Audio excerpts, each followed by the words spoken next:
SDLC phases. What are the different phases in SDLC? Requirements gathering.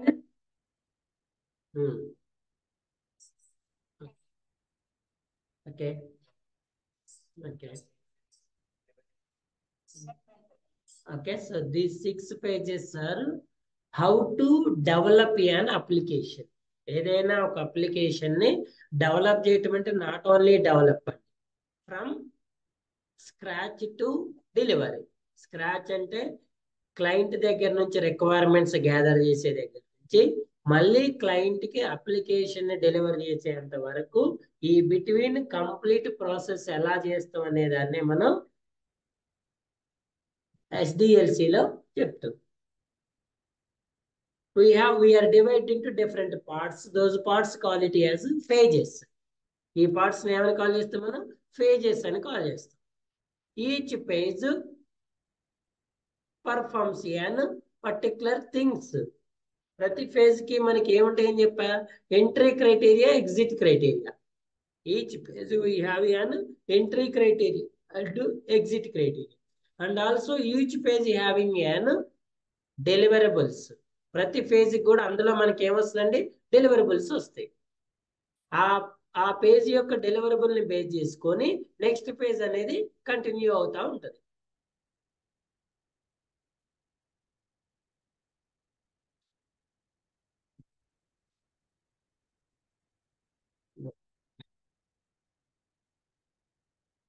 ఇక్కడ చెప్పినా కదా software. So when you develop an application, you need to remember 3 important factors, 3 important points here. One is an quality of the application. Second one is to complete the application development within budget and within schedule. So our major priority is to deliver an quality application, right? No doubt about it. అంతే కదండి, మన major goal ఏంటి? To deliver an quality application to the client. మరి sir నాకు యాక్చువల్గా ఈ application develop చేయడానికి 1 lakh budget వచ్చింది, 6 months టైం వచ్చింది, quality application. So I'm delivered the quality application within 6 months, but the budget is extended, that is 2 lakhs. Deliver చేసేటప్పుడు client తోటి 6 months లో డెలివర్ చేసిన క్వాలిటీ అప్లికేషన్ ఇస్తున్నా, కానీ బడ్జెట్ 2 lakhs అయిందని చెప్పింది. Now tell me, client is satisfied? Client satisfied అవుతుందా? No కదా. Next, second one, we are delivered the quality application within budget, but the time is extension. 6 months లో complete కావాల్సింది 10 months పట్టింది. Now tell me, the client is satisfied? Again, within budget, within time schedule, but I am delivered an defect application. Now, these 3 scenarios, the client is not satisfied. When the client is satisfied, you should deliver the application quality within given budget and within given schedule. ఎందుకు ఇవన్నీ important sir అంటే, quality application business ఆప్టిమైజేషన్కి వెళ్ళిపోతుంది. Okay, మరి budget కూడా business లో ఈ application కి ఇంత బడ్జెట్ అని ఉంటది కదా, దానికన్నా ఎక్కువ దీనికి కేటాయించింది అనుకోండి, ఇప్పుడు బిజినెస్ అనేది రన్ చేసుకోలేదు. At the same time business schedule is also very very important. For example, ఈరోజు 23rd రోజు మీరు అప్లికేషన్ అనేది ఫైనలైజ్ చేశారు. నాకు ఎగ్జాక్ట్ గా 6 months తర్వాత 23 రోజు డెలివరీ చేస్తానని చెప్పారు. ఈ రోజు నేనేం చేశా, 25th రోజు మెగాస్టార్ చిరంజీవిను లేకపోతే నరేంద్ర మోడీని తెచ్చి నా అప్లికేషన్ అనేది ఏమంటారు సార్, మీ ఓపెనింగ్ సెరమనీ షెడ్యూల్ చేసుకున్నాను. వాళ్ళు 6 months ముందు చెప్తేనే బడ్జెట్ పెట్టి షెడ్యూల్ చేసుకున్నాను. మరి మీరు ఆ టైంకి అప్లికేషన్ డెలివరీ చేయకపోతే మరి నా సెరమనీ అనేది స్టాప్ అవుతుంది.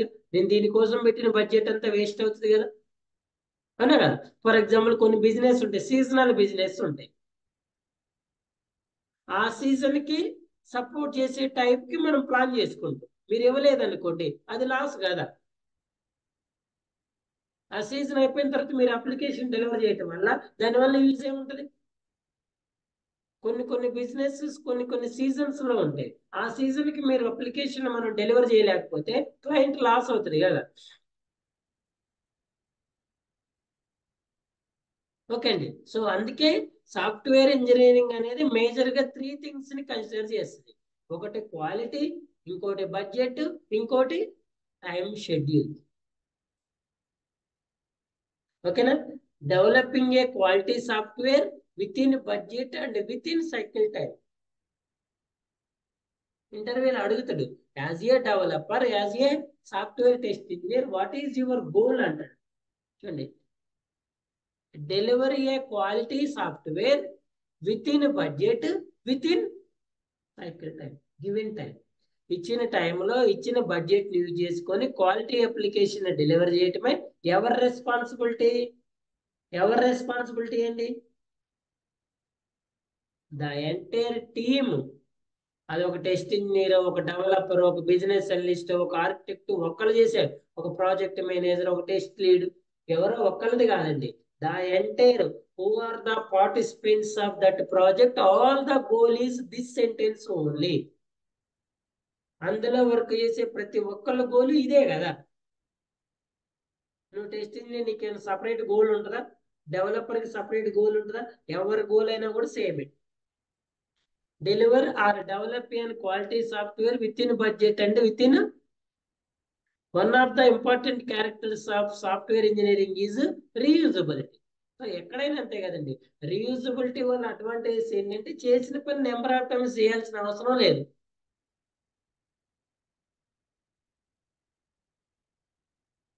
The advantages are productivity will be increased, shorten software development time, reduce the software development and maintenance cost. మనం ఒక ప్రాసెస్ ని ఫాలో అవుతున్నప్పుడు ఏదైనా ఎస్డిఎల్సిస్ వన్ టైప్ ఆఫ్ ప్రాసెస్. మీరు ఆ ఎస్డిఎల్సిలో ఫేజెస్ ని ఫాలో అయితే మనం సక్సెస్ఫుల్ గా అప్లికేషన్ డెవలప్ చేయొచ్చు. ఎలా చేయొచ్చు? With in time, with in budget. మనం అసలు ఎస్డిఎల్సి ఫాలో అదే ఎందుకు సార్ అంటే దీనికోసమే. ఎవరు ఏ వర్క్ చేయాలి, ఎప్పుడు చేయాలి, ఏ ఫేజ్ లో ఏది చేయాలి అనేది డిసైడ్ చేస్తుంది అక్కడ. మీరు ఒకవేళ దీన్ని ఫాలో కాలేదనుకోండి, కంపల్సరీగా ఎస్డిఎల్సి ప్రాసెస్ ని ఫాలో కలిగితే కంపల్సరీ దీన్ని రీచ్ అవ్వలేదు. A sequence of steps performed for a given purpose. A set of activities, methods and transformations practice that people use to develop and maintain a system. For example, if software companies or software employees not follow the process, if they are not following the process, commitments consistently missed, 6 months కి ఇస్తానంది 1 year ఉంటుంది, 1 lakh ఇస్తానంది 2 lakhs అవుతుంది, quality ఇస్తానంది defect అవుతుంది. మనం ఏదైతే commitment ఇచ్చినో ఆ commitment consistency miss అవుతుంది. Late delivery, last minute crunches, application డెలివరీకి వచ్చిన తర్వాత కొత్త ప్రాబ్లమ్స్ అన్ని అరైజ్ అవుతా ఉంటాయి. Quality issues, too much of rework. ఎవరు ఏ వర్క్ చేస్తున్నారో తెలియకుండా నేను అదే వర్క్ చేస్తా, వాడు అదే వర్క్ చేస్తా. Because communication problem. మీరు ఎవరైనా మీ రియల్ టైంలో ఎవరైనా సాఫ్ట్వేర్ ఎంప్లాయీస్ చేసే వాళ్ళు ఎవరైనా ఉంటే వాళ్ళు చెప్పే ఒకే ఒక మాట, అరే మా కంపెనీలో వర్క్ కన్నా మీటింగ్స్ ఎక్కువ ఉంటాయిరా అంటారు.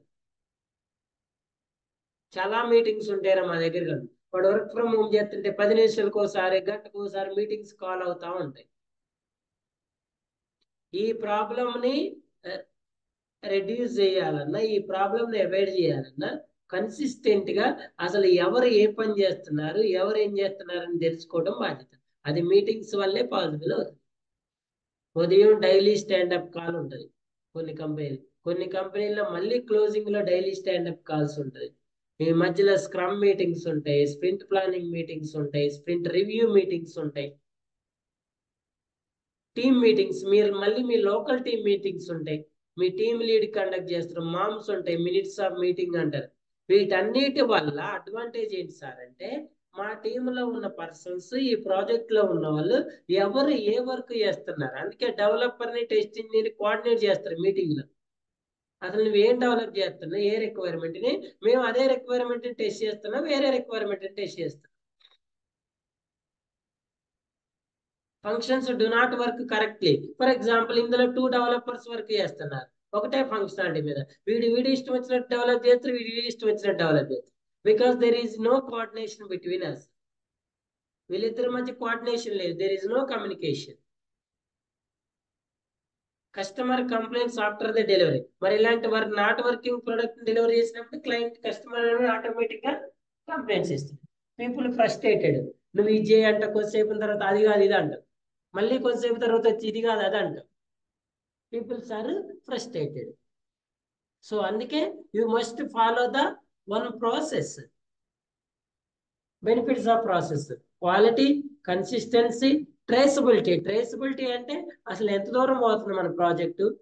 ఫర్ ఎగ్జాంపుల్ 6 months టైం ఉంది అనుకోండి, ఆల్రెడీ 3 months అయిపోయింది, మనం 3 months లో ఎంత పర్సెంటేజ్ కంప్లీట్ చేసినాం, రిమైనింగ్ 3 months లో ఎలా చేస్తే ఈ వర్క్ కంప్లీట్ అవుతుందా, దీనికి ఏమైనా ఎక్స్టర్నల్ యాడ్ చేయాల్సిన అవసరం ఉందా, ఏమైనా తగ్గించాల్సిన అవసరం ఉందా, వీటన్నిటిని ట్రేస్ చేసుకోవచ్చు. Early defect removal, reduced rework and rejections, control of cost, on time delivery. So ఈ ప్రాసెస్ ని ఫాలో అవటం కోసం, ఈ ప్రాబ్లమ్స్ ని సాల్వ్ చేయడం కోసం we are following the which process? SDLC process. SDLC is a process used by the software industry to design, develop and test the software. ఏం చేస్తా? To design, develop and test the software. The SDLC aims to produce a high quality software that meets or exceeds customer expectations, reaches completion within times and cost estimates. Quality తో పాటు ఇచ్చిన టైంలో cost estimates లో complete చేయటమే major goal. We are following some of the rules also, standards, international standards. So this SDLC we have in 6 pages. Requirements gathering, analysis, design, coding and development, testing, delivery and maintenance, or deployment and maintenance. ఏదైనా ఒకటేనండి, దాన్ని మనం different names తోటి call చేసుకోవచ్చు, no issue. Business analyst gathering requirement చేస్తాడు, planning, designing, coding, testing, delivery and maintenance. ఈ testing చేసే వాళ్ళు టెస్ట్ ఇంజనీర్స్, కోడింగ్ రాసే వాళ్ళు డెవలపర్స్, డిజైన్ చేసే వాళ్ళు సిస్టమ్ ఆర్కిటెక్ట్స్, ప్లానింగ్ చేసే రిక్వైర్మెంట్స్ గ్యాదర్ చేసేవాళ్ళు బిజినెస్ అనలిస్ట్, ఫైనల్లీ డెలివరీ చేసేవాడు production support team, delivery management team, delivery manager team. Okay, design లో హై లెవెల్ డిజైన్, లో లెవెల్ డిజైన్. ఫస్ట్ ఏం చేస్తా? Requirement gathering is the most important phase in the software development life cycle. Business analyst collects the requirements from the customer or client as per the client business needs and documents. They prepare one document that is an BRSD, business requirement specification document. Then the second one is analysis. Once the requirement gathering is done, the next step is define and document the product requirements and get them approved by the customer. This done through SRS document. SRS consists of all the product requirements to be designed and developed during the project life cycle. Key people involved in the phase are project manager, business analyst and senior members of the team. The outcome of this software, this page is SRS document. So analysis page లో client ఏదైతే రా requirements ని gather చేసిందో వాటన్నిటినీ కూడా ఈ phase లో ఏమంటారు? కీ పీపుల్, ఎవరైతే ఇంపార్టెంట్ పర్సన్స్ ఉన్నారో వాళ్ళందరూ గ్యాదర్ అయ్యి వాటిని ఏమైనా మాడిఫికేషన్ చేయాలా, పాసిబిలిటీస్, ఇంపాసిబిలిటీస్ అన్నిటిని కూడా ఫైనలైజ్ చేసి ఏదైనా మాడిఫికేషన్స్ ఉంటే business analyst again inform to the client. మనం చెప్తాడు, బాబు మీరు ఇచ్చిన రిక్వైర్మెంట్ ఇలా డెవలప్ చేయడం పాసిబుల్ అవ్వట్లేదు, దాన్ని ఇలా మార్చాల్సి వస్తుంది అని చెప్తారు అనమాట. Next design phase. In design phase senior developers and architects they give the architecture of the software product to be developed. It has here 2 types of documents. One is high level design document, second one is low level design document. High level అంటే entire project design documents, లో level అంటే particular modules, particular web pages designs. They are developing the design documents by using an UML diagrams. And next, coding and development. Developers, seniors, juniors, and freshers involved in this phase. This is the phase where we start building the software and start writing the code for the project. So, ikkada varaku before development anta varaku predefined things అనేది. Requirements gathering చేసుకోవటం,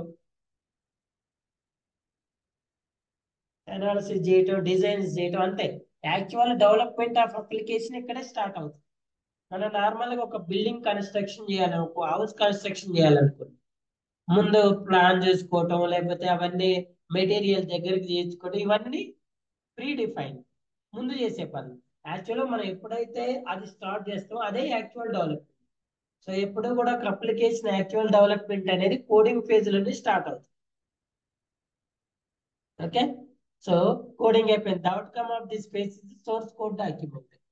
Then after completing the development, then we will start in testing. Once the software is completed, then it is deployed in the testing environment. Development అయిపోయిన తర్వాత testing environment లోకి deployment అవుతుంది. The testing team starts the testing. Either test the software manually or using an automated test tools. Depends upon the which life cycle. ఆ testing ఎలా perform చేయాలనేది మనకి STLC life cycle ఉంటుంది. ఓకేనా? So STLC life cycle will explain how to test that application, either manual are automation. Testing is done to verify that the entire application works according to client or customer requirements or not. During this phase, testing team may find defects which they communicate to developers. The development team fix the defects and send back to the testing for which purpose? Retest purpose. This process continues until the software is stable and not working according to the business and working according to the business needs of that system. ఈ testing phase అనేది ఎప్పటి వరకు complete అవుతుంది? Software అనేది stable కి వచ్చేంత వరకు, అంటే ఆ అప్లికేషన్ ఆర్ సాఫ్ట్వేర్ అనేది ఇచ్చిన బిజినెస్ నీడ్స్, ఇచ్చిన రిక్వైర్మెంట్స్ ప్రకారం వర్క్ చేసేంత వరకు వర్క్ చేసేవారు. సో ఎప్పుడైతే మనకి అప్లికేషన్ అనేది స్టేబుల్ కి వస్తుందని మనం ఫీల్ అవుతామో, there is no major defects అని ఫీల్ అవుతామో, then we forward this application to next phase. That is an deployment or delivery and maintenance. After successful testing, the product is delivered, deployed to the customer for their use. ఏమవుతుంది? Successful testing అయిపోయిన తర్వాత product అనేది ఏమవుతుంది? Delivery, deploy to the customers for their use. Deployment is done by the deployment implementation engineers, and once when the customers start using the developed system, then the actual problem will come up and needs to be solved from the time to time. Maintenance phase లో మనకి service అంటారండి, service based.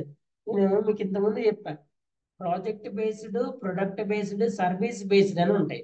For example, మీకు ఏదైనా service based లో job వచ్చింది అనుకోండి, మీకు regular గా న్యూ డెవలప్మెంట్ ఏమి ఉండదు. మీరు కంటిన్యూస్ గా అప్లికేషన్ మానిటర్ చేస్తూ ఉంటారు. ఒకవేళ ఏదైనా ప్రాబ్లం వస్తే అప్పుడు ఆ ప్రాబ్లమ్ ని సాల్వ్ చేస్తారు అంతే. వాటిని ఆ ప్రాబ్లమ్స్ ని నార్మల్ గా సర్వీసింగ్ లో టికెట్స్ అంటారు. టికెట్స్ రైజ్ చేస్తే ఆ టికెట్స్ ని సాల్వ్ చేయాలంటారు. సర్వీస్ అనేది 24/7 వర్క్ అవుతా ఉంటుంది. కొంతమంది సాఫ్ట్వేర్ లో కూడా నైట్ షిఫ్ట్స్ ఉంటాయి. అదేం సార్ నైట్ డెవలప్ చేయాలి, పగలు డెవలప్ చేస్తే సాల్వ్ అంటే అవి నైట్ డెవలప్మెంట్ కాదండి, అవి సర్వీస్ బేస్డ్. సో మనం ఎప్పుడైనా ఒక అప్లికేషన్ డెవలప్ చేసిన తర్వాత నార్మల్ గా కొన్ని ఇయర్స్ వరకు మనమే దాన్ని మెయింటెనెన్స్ చేస్తాం. అంటే రెగ్యులర్ యూసేజ్ లోకి వెళ్ళిన తర్వాత ఏదైతే లైవ్ ప్రాబ్లమ్స్ వస్తాయో ఆ లైవ్ ప్రాబ్లమ్స్ ని ఇమీడియట్ గా సాల్వ్ చేయటాన్ని సర్వీస్ అంటారు. Customers start using the developed system, then the actual problems will come up and needs to be solved from time to time. Fixing the issues found by the customer comes in the maintenance phase. Maintenance phase లో ఏదైతే వచ్చినాయో వాటిని immediate గా solve చేస్తారు. 100% testing is not possible because the way testers test the product is different from the way customers use the product. ఎక్కడా కూడా 100% testing అనేది possible అవ్వదండి. దీనికి ఇది కూడా ఒక రీజన్. మనం అంటే వీఆర్ ద హ్యూమన్ బీయింగ్స్ కాబట్టి ఇప్పుడు అమెజాన్ అనే అప్లికేషన్ ని రియల్ టైమ్ లో ఎంతమంది యూజ్ చేస్తారు సార్ అంటే there is number of members. ఒక 10 lakhs మెంబర్స్ యూజ్ చేస్తున్నారు అనుకోండి. అప్లికేషన్ ఎంతమంది టెస్ట్ చేస్తారు సార్ అంటే ఒక 100 మెంబర్స్ టెస్ట్ చేస్తారు. ఈ 100 మెంబర్స్ 10 lakhs మెంబర్స్ ని వాళ్ళ వాళ్ళ యొక్క బిహేవియర్ ని రెజ్యూమ్ చేయలేరు కదా. మాక్సిమం చేస్తారు, ఇంకా కొన్ని లిటిల్ బిట్ అనేది మనం చేయలేము. ఆడ్ కస్టమర్స్ ఉంటారు, వాడు ప్రతిదీ డిఫరెంట్ గా ఆలోచిస్తూ ఉంటాడు. మరి మనం అంత ఆడుగా ఆలోచించలేనప్పుడు కొన్ని డిఫెక్ట్స్ ఉంటాయి. బట్ సార్ మరి టెస్టింగ్ 100% నాట్ పాసిబుల్ ఉన్నప్పుడు డిఫెక్ట్స్ ఉంటాయి కదా సార్ అంటే గుర్తుపెట్టుకోండి, టెస్టింగ్ యొక్క మేజర్ గోల్ ఏంటంటే మేజర్ ప్రాబ్లమ్స్ ఏదైతే ఉన్నాయో, మేజర్ డిఫెక్ట్స్ ఏదైతే ఉన్నాయో వాటిని ఫస్ట్ ఐడెంటిఫై చేసి సాల్వ్ చేయటం అనేది ఫస్ట్ గోల్ టెస్టింగ్ లో. ఏదైనా మైనర్ డిఫెక్ట్స్ ఉన్నప్పుడు అవి రియల్ టైంలోకి వెళ్ళినా కూడా అవి పెద్ద ఎఫెక్ట్ చూపించవు కాబట్టి నో ప్రాబ్లం. ఓకే అండి. వాటిని మనం తర్వాత అప్లికేషన్ అనేది డిప్లాయ్ అయిన తర్వాత కూడా మెయింటెనెన్స్ పేజ్ లో అయినా సాల్వ్ చేసుకోవచ్చు. బట్ ఈ ప్రాబ్లం వల్ల అసలు అప్లికేషన్ రన్నింగ్ ఆగిపోతుంది అనే డిఫెక్ట్ ని మాత్రం కంపల్సరిగా టెస్టింగ్ ఫేజ్ లో ఐడెంటిఫై చేయాలి, దాన్ని సాల్వ్ చేయాలి, అది ఫిక్స్ అయిన తర్వాత రిలీజ్ చేయాలి. ఓకే అండి. ఇప్పుడు ఫర్ ఎగ్జాంపుల్ మనం ఒక బస్సును మ్యానుఫ్యాక్చరింగ్ చేస్తున్నాం. అందులో హై సివియారిటీ, లో సివియారిటీ అని 2 types ఆఫ్ డిఫెక్ట్స్ ఉంటాయి. ఓకేనా. అసలు స్టీరింగ్ పని చేయట్లేదు, బస్సు నడవదు కదా. ఒక టైర్ పని చేయట్లేదు, బస్సు నడవదు కదా. అసలు ఇంజిన్ పని చేయట్లేదు, బస్సు నడవదు కదా. ఒక బస్సుకున్న మధ్యలో ఒక మిడిల్ సీట్ లో ఒక ఐరన్ రాడ్ ఊడిపోయింది, దానివల్ల బస్సు నడవకపోవటం ఏమి ఉండదు కదా. అంటే మనం మేజర్ ఫోకస్ అనేది మేజర్ డిఫెక్ట్స్ మీద ఉండాలి. అందుకే ఈ మేజర్ డిఫెక్ట్స్ ఎప్పుడైతే సాల్వ్ అవుతుందో అప్లికేషన్ అనేది ఆటోమేటిక్ స్టేబుల్కి వెళ్తుంది. స్టేబుల్ అంటే మీనింగ్ అదే, whenever we are identified or found and solved by the major defects, immediately the application move to the stable. ఎప్పుడైతే అప్లికేషన్ స్టేబుల్ ఫార్మేట్ లోకి వెళ్ళిందో రెడీ టు డెలివర్ అన్నట్టు. మరి దీంట్లో మైనర్ ప్రాబ్లమ్స్ ని మనం మెయింటెనెన్స్ ఫేజ్ లో కూడా సాల్వ్ చేసుకోవచ్చు. మన ప్రాసెస్ నడుస్తూ ఉంటుంది, ఆ ప్రాసెస్ లో మనం దాన్ని సాల్వ్ చేసుకోవచ్చు. అంతేనా. కార్ అంతా మంచిగా ఉంది సార్, అవి ఉంటాయి కదా ముందు వాటర్ పడ్డప్పుడు చేసే వైబ్రేట్స్, అవి పని చేయట్లేదు సార్. అవి పని చేయటం వల్ల, పని చేయకపోవటం వల్ల కారు నడవకపోవటం అనేది ఉంటది కదా. ఒకవేళ దుమ్ము పడితే క్లాత్ తోటి క్లీన్ చేసుకుంటాం, అది డిఫెక్టే అది. అదే సార్ రోజు మమ్మల్ని క్లాత్ తో తుడుచుకుంటారా, that is defect, we are also accept it, but that is not an major defect. అది పని చేయకపోవటం వల్ల నీకు కారు నడవకపోవటం అనేది ఉంటది కదా. ఓకే అండి. So maintenance should be done as per service level agreement. మనం ఎప్పుడైతే ప్రాజెక్ట్ వచ్చినప్పుడు వర్క్ ఆర్డర్ చేసుకుంటాం కదా అగ్రిమెంట్, ఆ అగ్రిమెంట్ లో ఎట్లా సర్వీస్ చేయాలి, మెయింటెనెన్స్ అనేది ఉంటుంది. These are the different 6 phases of software development life cycle. Software development life cycle యొక్క 6 pages ఇవ్వండి. ఓకేనా. వన్ మోర్ పాయింట్ చెప్తా ఈరోజు. నార్మల్గా డిజైన్ తర్వాత డెవలప్మెంట్, అంతేనా. డెవలప్మెంట్ తర్వాత టెస్టింగ్, తర్వాత డెలివరీ అండ్ మెయింటెనెన్స్ అనుకుంటున్నాం కదండి. సో ఈ డెలివరీ చేసేంత వరకు ఎవరిది బాధ్యత, కంపెనీది. ఇక్కడ డెలివరీ అయిన తర్వాత నెక్స్ట్ ఎవరికి వెళ్తుంది, క్లయింట్కి వెళ్తుంది. క్లయింట్ అనేవాడు ఎండ్ యూజర్స్ కి. అదే మనం ఒకవేళ మన ప్రొడక్ట్ బేస్డ్ అనుకోండి, డైరెక్ట్ కస్టమర్, నో క్లయింట్. మనం ప్రాజెక్ట్ అయితే ఆ పర్టికులర్ క్లయింట్ కి డెలివరీ చేస్తాం, వాడు యూజ్ చేసుకుంటాం. అదే మన ప్రాజెక్ట్ అనుకోండి, మనమే డైరెక్ట్ కస్టమర్స్ కి ఇస్తాం కదా. ఇప్పుడు ఎంఎస్ ఆఫీస్ ఉందండి, మైక్రోసాఫ్ట్ కంపెనీ డెవలప్ చేసింది, వాళ్ళ క్లయింట్ ఎవరు, ఎండ్ యూజర్స్ క్లయింట్స్. గూగుల్ ఉంది, గూగుల్ బ్రౌజర్స్ డెవలప్ చేసింది, దాని క్లయింట్ ఎవరు, డైరెక్ట్ ఎండ్ యూజర్సే క్లయింట్. ఇప్పుడు ఎస్బీఐ ఉంది, ఎస్బీఐ అనేది టీసీఎస్ కంపెనీ డెవలప్ చేసింది, దాని క్లయింట్ ఎవరు? ఎస్బీఐ. వాళ్ళకి డెలివరీ చేస్తాం, వాళ్ళు ఎలా యూజ్ చేసుకుంటారు అనేది సెకండరీ, మనకు అవసరం లేదు. ఓకేనా? సో ఇక్కడ టెస్టింగ్ అయిపోయిన తర్వాత before going to the delivery, ఇది నార్మల్ టెస్టింగ్ అండి. డెవలప్మెంట్ అయిపోయిన తర్వాత టెస్టింగ్ ఉంటుంది కదా, మనం ఎప్పుడైతే టెస్టింగ్ పర్ఫామ్ చేస్తున్నామో దాన్ని ఏమంటారంటే ఏయుటి అంటారు, application under testing. Application under testing అంటారు. ఇది క్యూఏ మనం పర్ఫామ్ చేసేది, QA quality assurance and quality control అంటారు.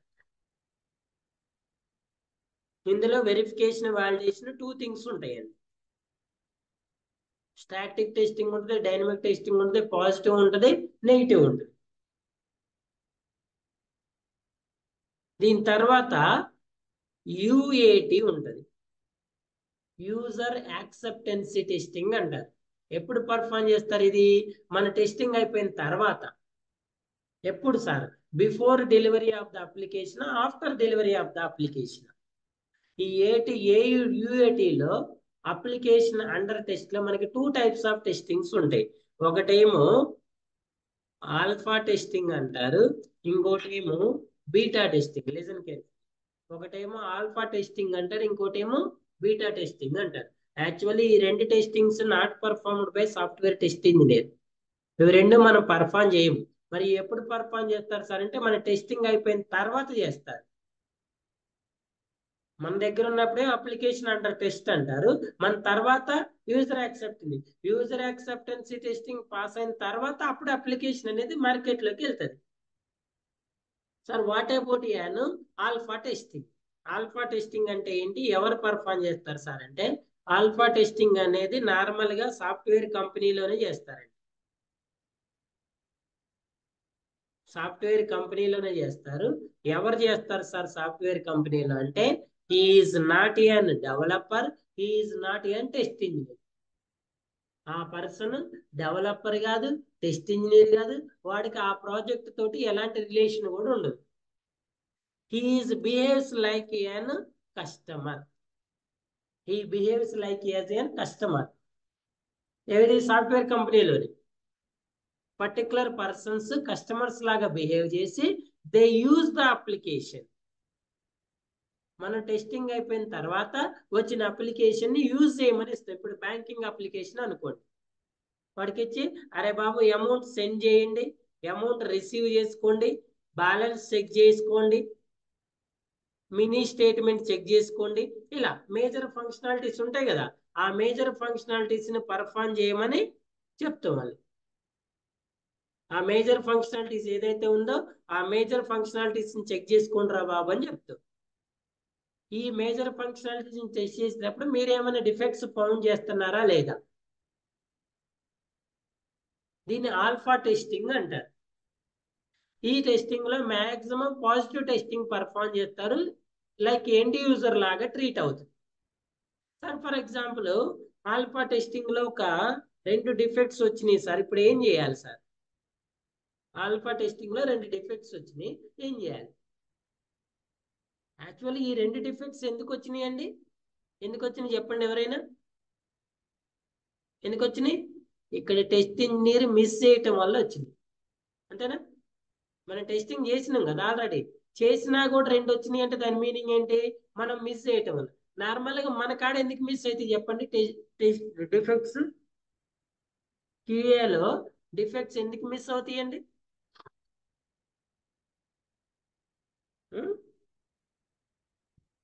నువ్వు టెస్టింగ్ పర్ఫామ్ చేసిన 6 months చేసిన కష్టపడి అయినా ఆల్ఫా టెస్టింగ్ లో 2 డిఫెక్ట్స్ వచ్చింది. ఎందుకు?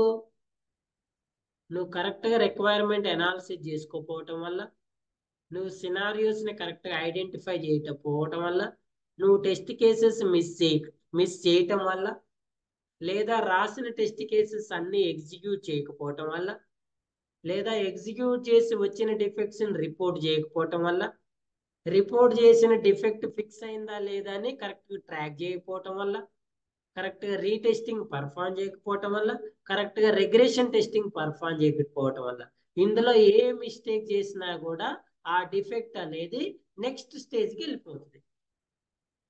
నువ్వు అన్ని కరెక్ట్ చేసిన రెగ్రెషన్ టెస్టింగ్ కరెక్ట్ చేయలేదు, ఇక్కడ వచ్చిన డిఫెక్ట్ ఇక్కడికి మూవ్ అవుతుంది. నువ్వు ఒక టెస్ట్ కేసు మిస్ చేసినావు, ఆ టెస్ట్ కేసులో ఉన్న డిఫెక్ట్ ఇక్కడ, నువ్వు టెస్ట్ కేసు రాస్తేనే కదా దాన్ని ఎగ్జిక్యూట్ చేసేది. అసలు రాయలేదు, రాసి నువ్వు ఎగ్జిక్యూట్ చేయలేదు, ఎక్కడికి వస్తాయి? ఆల్ఫాలోకి వస్తాయి.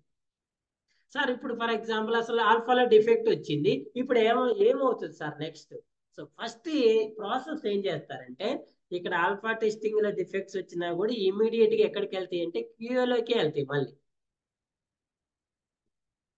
ఈ కస్టమర్స్ ఎవరైతే ఆల్ఫా టెస్టింగ్ పర్ఫామ్ చేస్తారో వీళ్ళు ఎవరికి ఇన్ఫార్మ్ చేస్తారు? అదే టెస్టింగ్ టీమ్ కి ఇన్ఫార్మ్ చేస్తారు. ఏమని? బాబు మేము 2 డిఫెక్ట్స్ ఐడెంటిఫై చేసినామని. ఇప్పుడు ఈ క్యూఏ టీమ్ ఏం చేస్తుందంటే ఆ డిఫెక్ట్స్ ని మళ్ళీ ఒకసారి క్రాస్ వెరిఫై చేసుకొని అవి రియల్ డిఫెక్ట్స్ అయితే ఇమీడియట్ గా డెవలపర్ టీమ్ కి రిపోర్ట్ చేసుకొని వాటిని సాల్వ్ చేయడానికి ట్రై చేస్తాయి, ఫిక్స్ చేయడానికి ట్రై చేస్తాయి. సరే ఈ దేని వల్ల పోయినాయా దేని వల్ల వచ్చినాయి అనేది సెకండరీ అయితే, ఫస్ట్ ఈ డిఫెక్ట్స్ అనేవి రియల్ డిఫెక్ట్స్ అవునా కాదని చెక్ చేసుకొని యాజ్ పర్ రిక్వైర్మెంట్స్ ఉన్నాయా లేదా చెక్ చేసుకొని, ఒకవేళ రియల్ డిఫెక్ట్స్ అయితే ఈ developers test engineers developer report చేస్తారు. ఎందుకంటే ఈ ఈ ఆల్ఫా టెస్టింగ్ చేసే వాళ్ళు డెవలపర్స్ టెస్ట్ ఇంజనీర్స్ కాదు కదా, they don't know how to report the defect to developers. అందుకే క్యూఏకి వెళ్తాయి. వీళ్ళు డెవలపర్కి రిపోర్ట్ చేసి వీటిని ఫిక్స్ చేసిన తర్వాత వీటిని రీటెస్ట్ చేసుకొని క్లోజ్ చేస్తారు. ఓకేనా? ఫస్ట్ మన గోల్ ఏంటి? ముందు డిఫెక్ట్స్ క్లోజ్ చేయడం మన గోల్. ఈ ప్రాసెస్ అయిపోయిన తర్వాత ఇప్పుడు క్యూఏ వాళ్ళు అసలు ఈ 2 డిఫెక్ట్స్ అక్కడ ఆల్ఫాలోకి పోవటానికి రీజన్ ఏంటి అంటే, ఈ 2 డిఫెక్ట్స్ కి నేను టెస్ట్ కేసెస్ రాయలేదా? రాసానే. మరి రాసిని ఎగ్జిక్యూట్ చేయలేదా? చేశానే. మరి డిఫెక్ట్ రాలేదా? రాలేదంటే నువ్వు కరెక్ట్ గా ఎగ్జిక్యూట్ చేయలేదు. వాడే ఎన్విరాన్మెంట్ చేసిండు, మనమే ఎన్విరాన్మెంట్ చేసి. ఒకవేళ ఫెయిల్ వచ్చింది, మరి వాడికి ఫెయిల్ వచ్చింది నాకు ఫెయిల్ వచ్చింది కదా, మరి ఫెయిల్ వస్తే నేను రిపోర్ట్ చేయలేదా? ఇందులో ఏదన్నా రిపోర్టింగ్ దగ్గర మిస్ అయిందా? ఎస్, మిస్ అయింది. సో ఎక్కడ ప్రాబ్లం ఉంది, ఎక్కడ మిస్ అయింది అనే దాన్ని మళ్ళీ ఐడెంటిఫికేషన్ చేసుకోవాలి. గుర్తుపెట్టుకోండి, ఈ మిస్సింగ్ కి మీరు కంపల్సరిగా యూ షుడ్ పే ఇట్, తగిన మూల్యం చెల్లించుకోవాల్సి ఉంటుంది మీరు కూడా. అది మీకు కంపల్సరీగా ఎఫెక్ట్ చూపిస్తుంది. కాకపోతే అది పోకుండా టెస్ట్ చేయటం అనేది వెరీ వెరీ ఇంపార్టెంట్. సార్ ఒకవేళ ఆల్ఫా టెస్టింగ్ లో 0 డిఫెక్ట్స్ అని వచ్చినాయి సార్, హ్యాపీ, అందరూ హ్యాపీ కదా. So now what is the next step sir? చూడండి, ఈ ఆల్ఫా టెస్టింగ్ వరకు ఇక్కడ వరకు ఏదైతే మిస్టేక్స్ జరిగినాయి ఇవన్నీ విత్ ఇన్ కంపెనీ ఉంటాయండి, బయట క్లయింట్కి తెలియదు ఇవన్నీ కూడా. క్లయింట్కి చెప్పం మేము, ఈ మా వాళ్ళు టెస్టింగ్ చేసిన తర్వాత 2 డిఫెక్ట్స్ వచ్చినాయని చెప్పం కదా. ఇదంతా విత్ ఇన్ కంపెనీ పర్మిసెస్ లో జరుగుతుంది కాబట్టి బయట వాళ్ళకి ఎవరికి తెలియదు. మీ మేనేజర్, మీ లీడ్, మీ వాళ్ళు మిమ్మల్ని కొంచెం అక్షంతలేస్తారు, సంథింగ్ అది నడిచిపోతుంది. నెక్స్ట్ ఈ ఆల్ఫా టెస్టింగ్ అయిపోయిన తర్వాత సరే డిఫెక్ట్స్ వచ్చి క్లోజ్ చేస్తారో అసలు రాలేదు, ఇప్పుడు నెక్స్ట్ బీటా టెస్టింగ్కి వెళ్తుంది. ఈ బీటా టెస్టింగ్ అనేది క్లయింట్ ఎన్విరాన్మెంట్ లో చేస్తుంది. అంటే మనం ఈ అప్లికేషన్ ని డెలివర్ చేసిన తర్వాత క్లయింట్ అనేవాడు బీటా టెస్టింగ్ పర్ఫామ్ చేసుకుంటాడు. క్లయింట్ అనేవాడు బీటా టెస్టింగ్ 2 ways లో పర్ఫామ్ చేసుకుంటాడండి. ఫస్ట్ వే ఏంటంటే, వాడు కూడా కొంతమంది మనం ఎలాగైతే ఆల్ఫా టెస్టింగ్ లో డెవలపర్స్ టెస్ట్ ఇంజనీర్స్ కాకుండా నార్మల్ పర్సన్స్ ఎలా అయితే యూజ్ చేస్తారో సేమ్ ప్రాసెస్ క్లయింట్ ఎన్విరాన్మెంట్ లో క్లయింట్ పర్ఫామ్ చేయించుకుంటారు. కొంతమందిని నార్మల్ పీపుల్ని పిలిచి, అరే బాబు ఇది మన అప్లికేషన్, దీని మేజర్ ఫంక్షనాలిటీ ఇవి, మీరు వీటన్నిటిని చెప్పా ఇందాక బ్యాంకులో అమౌంట్ సెండ్ చేయండి, రిసీవ్ చేయండి, మినీ స్టేట్మెంట్, బ్యాలెన్స్ ఇవన్నీ చెక్ చేయండి, మీకు ఏదైనా డౌట్స్ ప్రాబ్లమ్స్ ఏమైనా ఐడెంటిఫై అయితే నాకు చెప్పండి అంటాడు.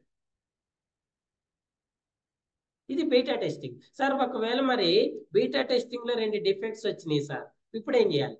మళ్ళీ గుర్తుపెట్టుకోండి, ఒకవేళ బీటాలో వచ్చినా కూడా ఈ డిఫెక్ట్ అనేది డైరెక్ట్ గా మళ్ళీ ఎక్కడికి పోతుంది? క్యూఏకే పోతుంది.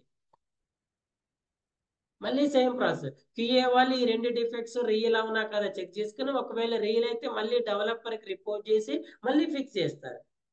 ఫిక్స్ అయిన తర్వాత మళ్ళీ ఈ డిఫెక్ట్స్ ఇక్కడికి ఎందుకు పోయినాయి అనేది మళ్ళీ రెక్టిఫై చేసుకుంటారు. ఇప్పుడు వీళ్ళది కూడా బాధ్యత. కాకపోతే ఆల్ఫా టెస్టింగ్ చేసిన వాళ్ళకి ఎక్కువ ఎఫెక్ట్ ఉండదు. ఎందుకంటే వీళ్ళు నార్మల్ ఎండ్ యూజర్స్, వాళ్ళన్నీ రిక్వైర్మెంట్ అనాలిసిస్ చేసి టెస్ట్ కేసెస్ రాసుకొని టెస్టింగ్ చేయరు కదా, వీళ్ళకి పెద్ద ఎఫెక్ట్ ఏమి ఉండదు. మళ్ళీ ఇది మనకే ఎఫెక్ట్ లోకి వస్తుంది. మళ్ళీ ఈ డిఫెక్ట్స్ పోవటానికి రీజన్స్ ఏంటనే వాటిని మనం రెక్టిఫై చేసుకొని క్లియర్ చేసుకుంటాం. ఇది one type of beta testing.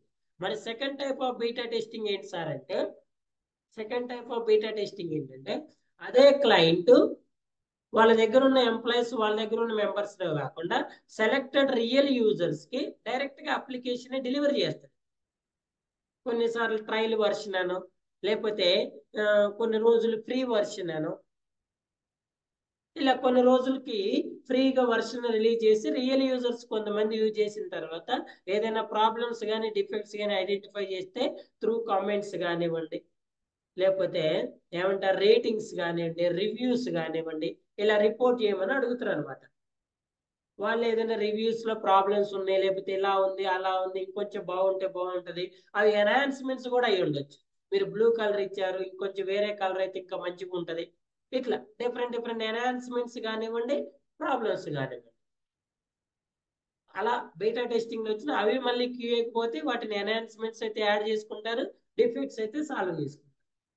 ఇలా ఆ బీటా టెస్టింగ్ కూడా అయిపోయిన తర్వాత అప్పుడు అప్లికేషన్ అనేది రియల్ కస్టమర్స్ కి, రియల్ ఎండ్ యూజర్స్ కి వెళ్తుంది అనమాట. సో మనం చేసిన టెస్టింగ్ తర్వాత కూడా, మన తర్వాత కూడా ఆల్ఫా బీటా అండ్ టెస్టింగ్ అనే రెండు టెస్టింగ్లు అవుతాయి. ఒకవేళ మనం ఏమైనా మిస్ చేసినా డైరెక్ట్ ఎండ్ యూజర్ మీద ఎఫెక్ట్ చూపించకుండా ఈ ఆల్ఫా బీటా టెస్టింగ్ లో కూడా టెస్టింగ్ చేసి ఎక్కడ కూడా ఏమీ లేదు, అప్లికేషన్ స్టేబుల్గా ఉందనుకున్నప్పుడే డెలివరీ చేస్తారు. సో ఈ టెస్టింగ్స్ అన్ని ప్రాజెక్ట్స్ కి అన్ని కంపెనీలు చేయాలని రూల్ లేదండి. ఆ అప్లికేషన్ యొక్క ఏమంటారు సివియారిటీ మీద. ఇప్పుడు బ్యాంకింగ్ అప్లికేషన్, అన్ని అప్లికేషన్స్ ఒకటే స్టేజ్ లో సెక్యూరిటీ ఉండవు కదా, కొన్ని ఉంటాయి. బ్యాంకింగ్ అప్లికేషన్ కంపల్సరీగా అన్ని వేస్ లో టెస్ట్ చేయాలి. కొన్ని నార్మల్ అప్లికేషన్స్ ఉంటాయి, వాటిని మరి ఆ లెవెల్లో చెక్ చేయాల్సిన అవసరం లేదు అనుకున్నప్పుడు డైరెక్ట్ గా రిలీజ్ చేసుకుంటారు.